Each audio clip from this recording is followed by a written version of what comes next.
Γεια σας, καλώς ήρθατε στο κανάλι μου, είμαι η Κατερίνα και σήμερα θα σας δείξω μερικά επιρρήματα για το επίπεδο Α1 μαζί με παραδείγματα.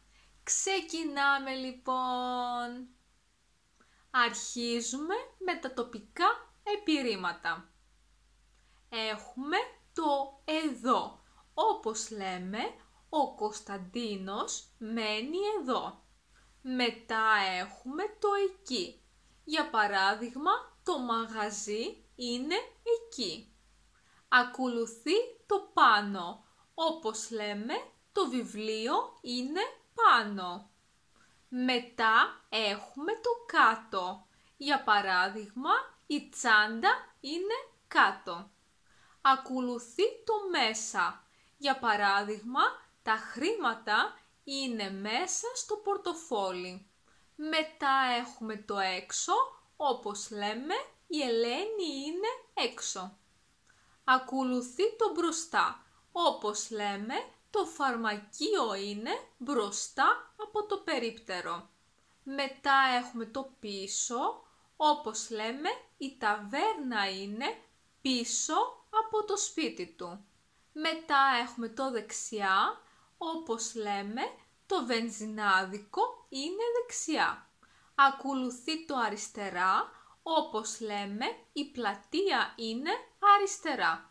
Μετά έχουμε το κοντά, όπως λέμε, η τράπεζα είναι κοντά. Και επίσης έχουμε το μακριά, όπως λέμε, το νοσοκομείο είναι μακριά. Και τώρα περνάμε στα χρονικά επιρρήματα. Αρχίζουμε με το τώρα, όπως λέμε, θέλω να φάω τώρα. Ακολουθεί το σήμερα, όπως λέμε, σήμερα είναι τα γενέθλιά του.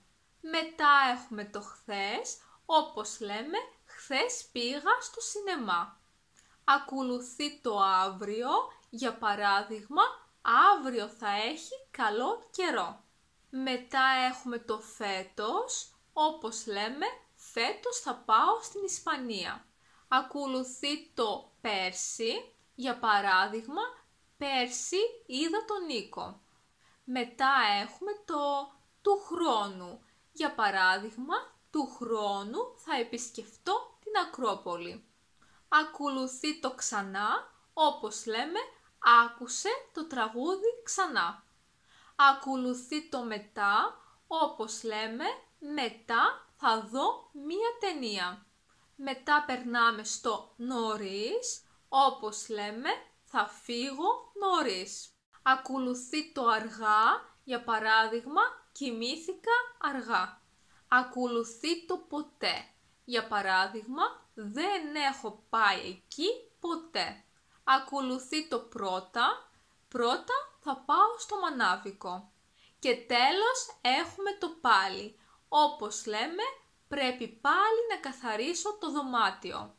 Και τώρα περνάμε στα τροπικά επιρρήματα.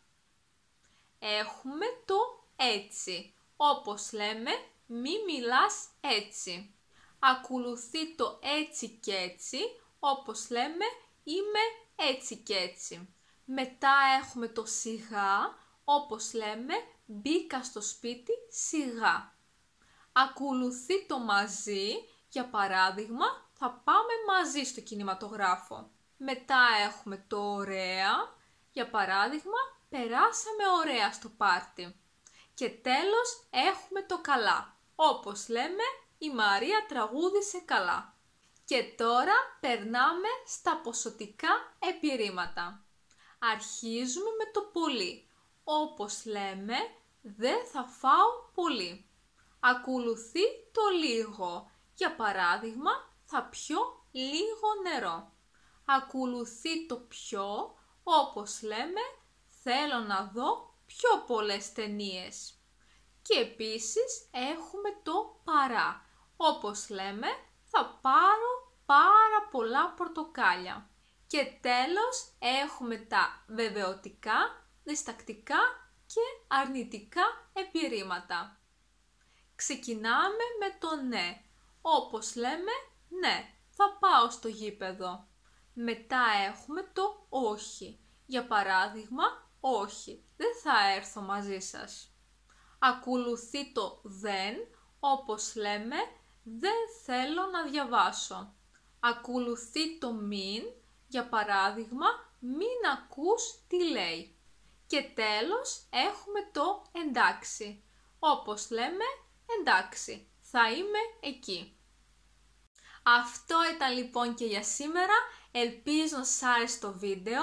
Μην ξεχάσετε να πατήσετε μου αρέσει και να κάνετε εγγραφή στο κανάλι μου. Επίσης, μπορείτε να με βρείτε εδώ. Να έχετε μία υπέροχη μέρα. Γεια σας!